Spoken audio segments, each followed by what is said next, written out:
Agora nós vamos ver, ainda falando sobre for, uma outra forma de percorrer as nossas tabelas, né? A utilização do for genérico na aula de hoje. Temos aqui o exemplo, né? Uma tabela de números, a mesma tabela que a gente viu na aula anterior. E agora nós vamos ver algumas funções, como é que a gente utiliza esse for genérico. A primeira delas é esse ePairs. Olha só como é que é utilizado. Eu vou descomentar esse pedaço de código e essa função ePairs, juntamente com esse tipo especial de for, vai me permitir fazer o seguinte. Eu passo for e passo duas variáveis aqui. Uma variável i, local, e uma variável v, também local. E eu passo a função ePairs e aqui dentro eu jogo a minha tabela. Boto do e fecho. Se eu escrever o i e o v, vamos analisar o resultado disso daqui. Então, olha só, ele vai me retornar o índice na minha variável i e o v, o valor. Então, por exemplo, se eu pegasse essa posição aqui, ele vai me retornar o índice dessa posição e depois o valor. É exatamente isso que ele faz aqui nesse for com ePairs, tá? Lembre que aqui tem um in, tá ok? Então, ele vai mostrando todos os índices, ó, do índice 1 até o índice 13 e logo depois o valor desses índices, tá bom? Então, esse é o tipo de for quando a gente utiliza um for genérico. Esse daqui serve para a gente iterar, pegando o índice e pegando o valor.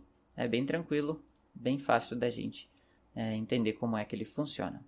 E bem parecido com esse daqui, nós temos também o for, que é o pairs, né? A única diferença é que ele não tem o izinho, que significa índice nesse caso. Ele traz, em vez dos índices, as chaves. Você vai ver que ele é bem interessante da gente utilizar. Então, olha só o que ele faz. Vou executar esse exemplo aqui. Ele é bem parecido, a única diferença é o i, mas muda a função. E quando eu peço para escrever o i, ele está me retornando o índice também, né?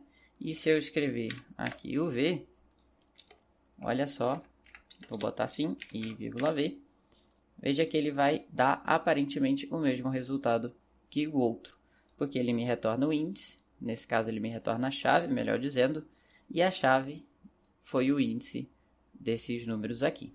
Então, a única diferença nesses dois casos a gente não conseguiu perceber nesse exemplo daqui. Por isso que a gente vai ver outro exemplo. Vou comentar esse pedaço de código aqui, e agora sim a gente tem essa tabela aqui. Essa tabela é um pouco diferente. Nós temos palavras e temos segunda, terça, até domingo. Eu tenho esse for aqui com ePairs e olha só, iterando sobre essa sequência, a gente vai ter no índice 1 eu tenho segunda, no índice 2 eu tenho terça, no índice 3 eu tenho quarta e assim por diante até chegar no índice 7, que é o domingo. Nesse caso eu iterei com ePairs. Se eu fizesse com pairs, nesse caso, daria a mesma coisa. Então, olha só esse outro exemplo. Eu tenho aqui algo diferente. Eu tenho os dias agora ordenados. Por exemplo, domingo eu sei que é o primeiro dia da semana, então coloquei domingo como sendo 1, segunda como sendo 2, terça 3 e sábado 7. Se eu tentar iterar isso daqui, eu vou iterar agora com pairs, que eu sei que ele me retorna a chave e o valor.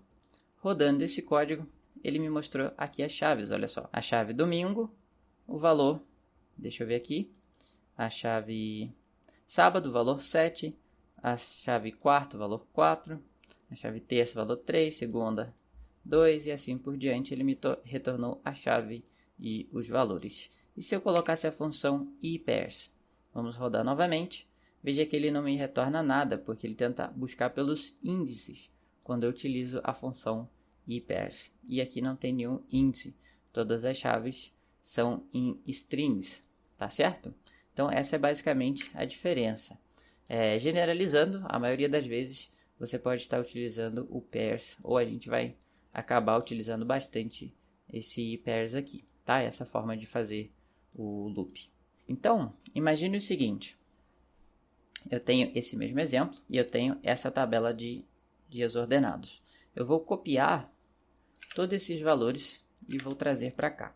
Se eu iterar essa tabela utilizando o ePairs, tá? Vou fazer aqui como i por fins didáticos, para você saber que está vindo o índice, e pedir para rodar. Veja que ele me retorna apenas aqueles que têm índices numéricos. No caso, a segunda, terça, quarta e domingo, certo? Agora, se eu iterar utilizando o pairs, o pairs ele me retorna a chave, como nós já vimos. Então, ele vai me retornar todos os valores, tá? Ele vai pegar todas as chaves, sejam elas chaves inteiras, né? Chaves numéricas aqui, ou chaves em formato de string, tanto faz. Ele vai me trazer todos aqui. Então, essa é a forma de você iterar utilizando o que a gente considera de for genérico. Nós vimos aqui o ipairs, essa função para iterar, juntamente com o for. Vimos também esse for sem o i, né, que é o for simples aqui com pairs. E vimos também a diferença entre eles e como é que a gente pode estar utilizando para iterar no for. A mesma regra que a gente viu com for utilizando o break, também serve aqui nesse caso, basta você utilizar que você vai sair desse for, tá bom? Então, isso foi tudo aqui de for, mas para frente do curso a gente vai ver outras curiosidades interessantes aí sobre esse modo de iterar.